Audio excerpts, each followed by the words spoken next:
This is a download from BFM 89.9, the business station. Good morning, this is Freda Liu. You're listening to Raise Your Game. Now, Rohit Bassi is a TEDx and global professional speaker, and he's here to talk about his new book called Living Through Self-Compassion, which is about going from surviving to thriving and how compassion is the antidote to depression, desperation, and destruction. The 3 Ds.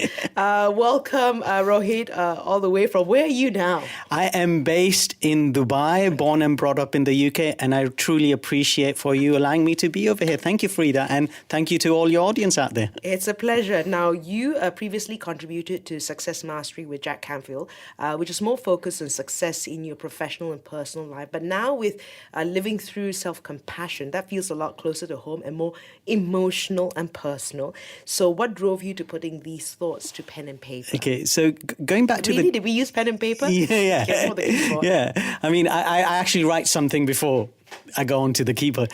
So going back to Jack Canfield, that's very interesting because what I wrote in there was something called Soul of Sales. And when I wrote that, people said to me, sales has soul? It's the most deceptive profession existing out there. And I said, that's not how I look at it. So that also came from a perspective of compassion. So living through self-compassion, this has been you could say this is one word which I describe myself with. So this is how I see my presence as. And we all go through adversities in life. I've gone through adversities. The person next to you have. You've had that chat with me. We see this in everyone's life. And when I was going through certain issues with my life, which actually was through my own self-sabotaging thoughts, feelings, and actions, I actually destroyed my marriage. And I realized it took me time at that time. When that happened, I came across a book, An Art of Happiness.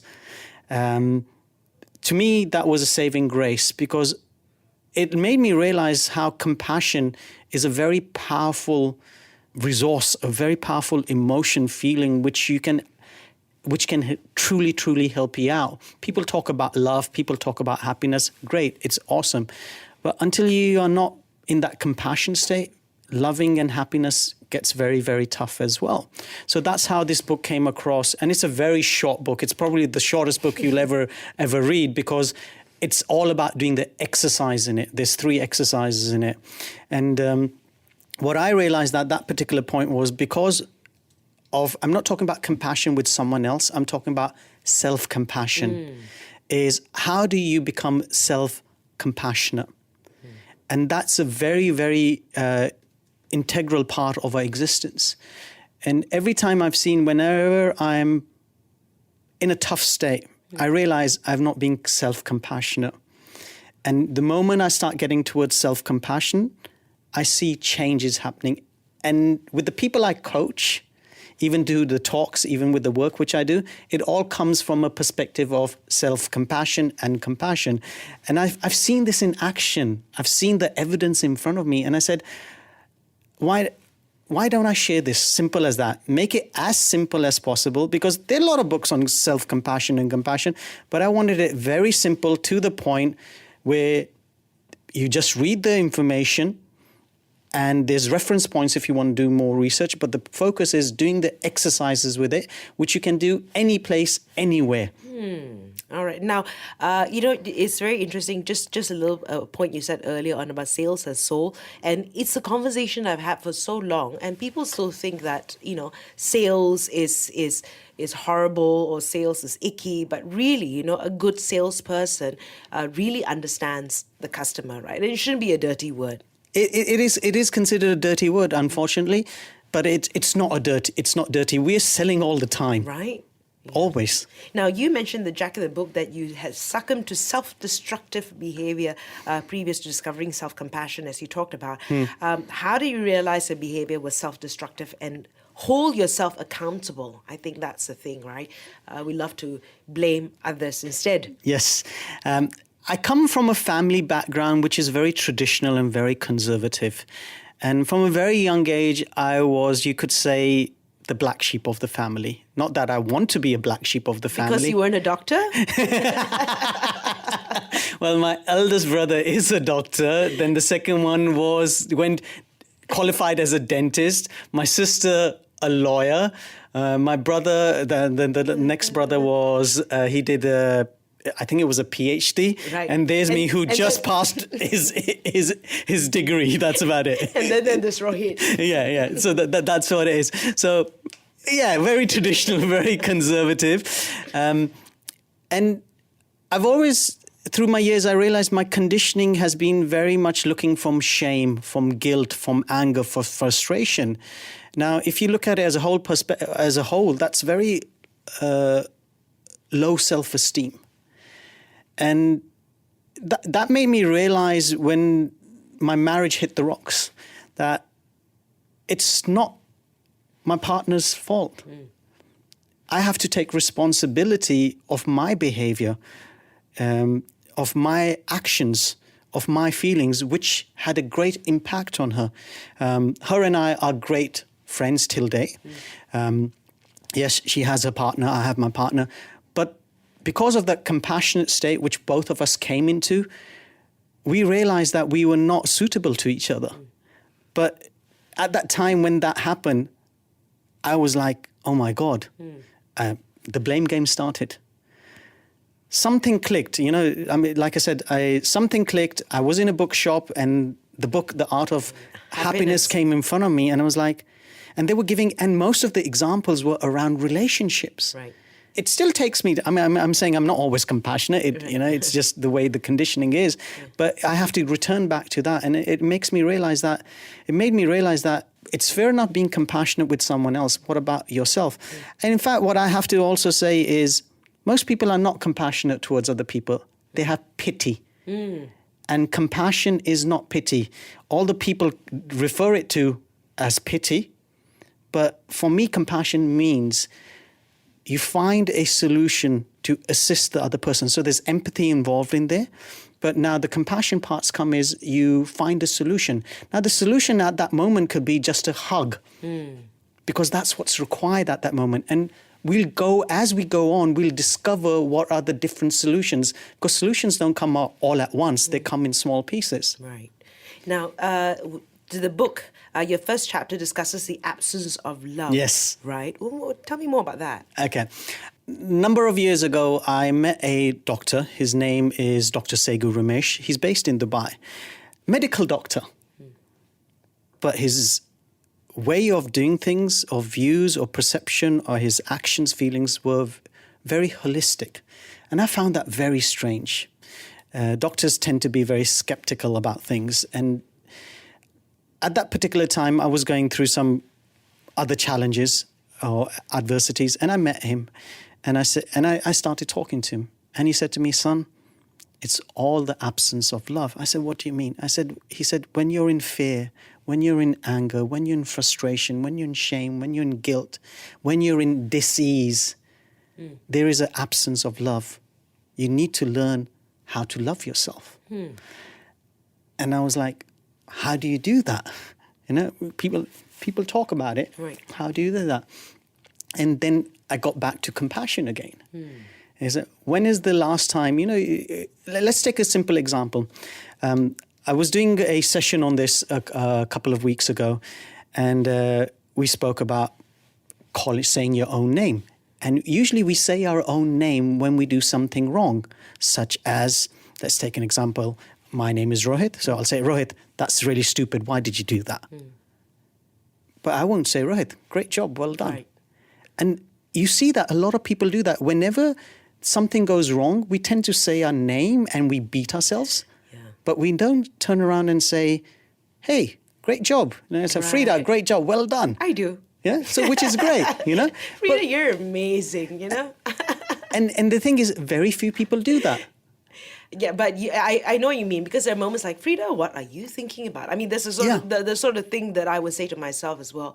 And earlier, the point you said, this dis-ease, right? When there's a dis-ease, that's when diseases come about. Absolutely. Right? We'll continue our conversation with Rohit Bassi in just a moment. You stay tuned to Raise Your Game, BFM 89.9. Because friends matter. BFM 89.9, the business station. This is Race Your Game. Good morning, Freda Liu here.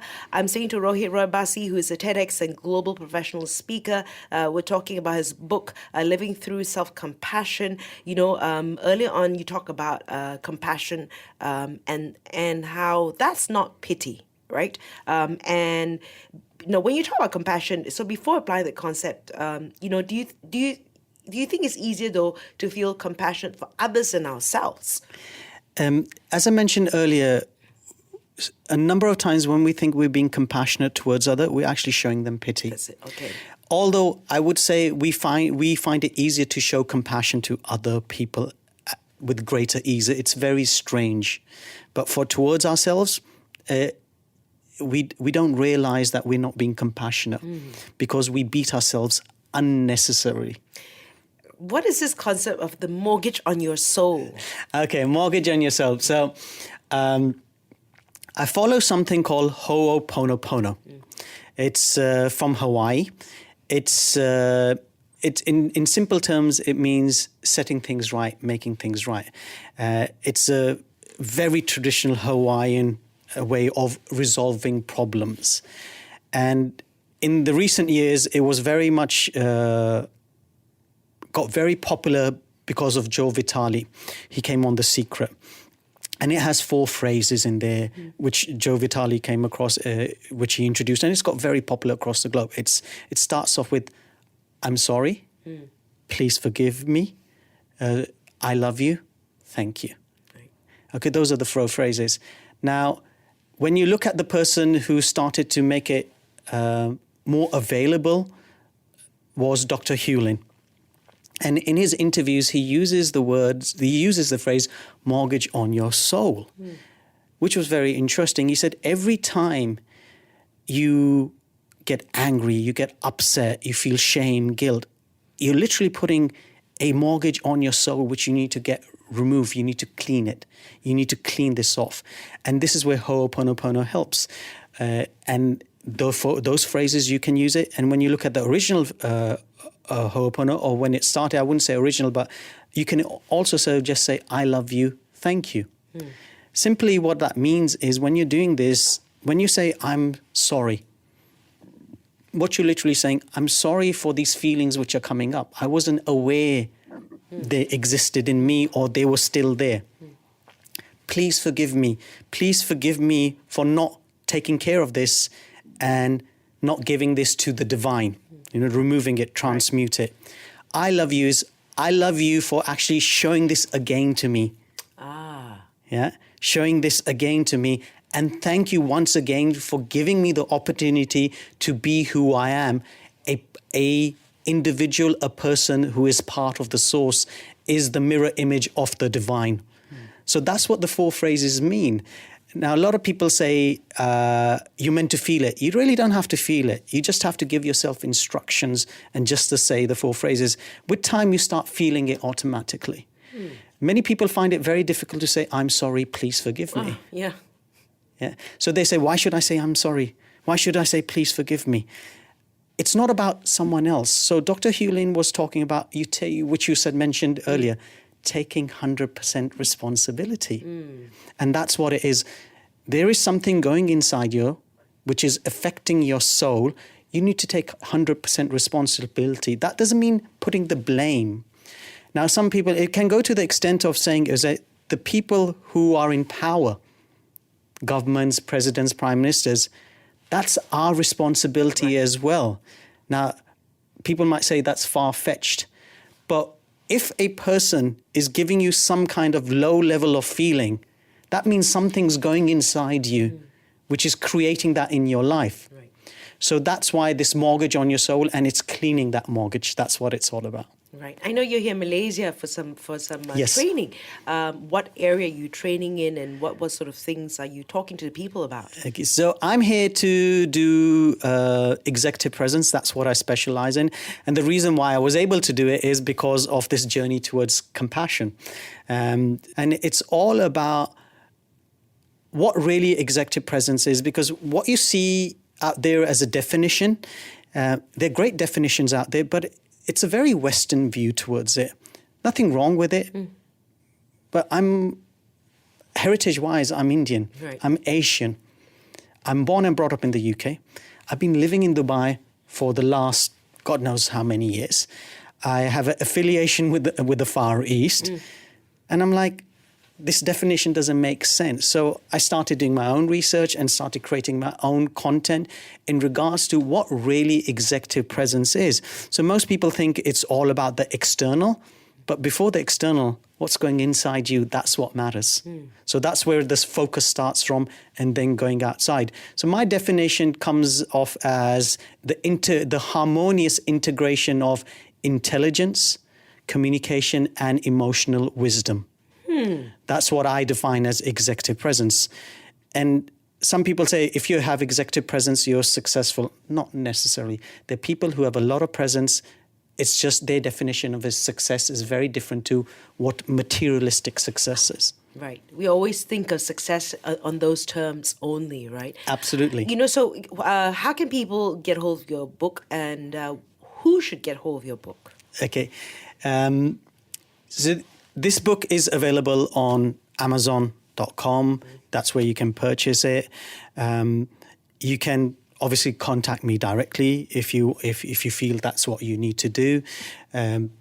The book is for everyone. Now, people might say, how is it for everyone? Everyone goes to some kind of challenges, adversities, issues, problems, whatever. You want to call it apples, pear, oranges, you call it whatever you want. The aim of the book is to make it simpler to get out of this self-destructive behavior or depression or desperation behavior. And this happens a lot nowadays, especially social media playing such a big part in it. So how do we actually get ourselves grounded? So it's for everyone. It's not meant to be as people will say, you know, when I wrote this, they say, oh, one of my friends asked me, why are you writing this? Is it to make money? I said, no, I just want to spread a word. And if it can even help one person, I'll be extremely happy. Right. Because it's assisted them in one way or the other. It's served them. That's how I look at it. All right, so people can get hold of it on Amazon or get in touch with you. They can get in touch with me, yeah. You directly. So very good to have you here in Malaysia. Rohit Bassi, you've been listening to Race Your Game, BFM 89.9. Thank you for listening to this podcast. To find more great interviews, go to bfm.my or find us on iTunes. BFM 89.9, the business station.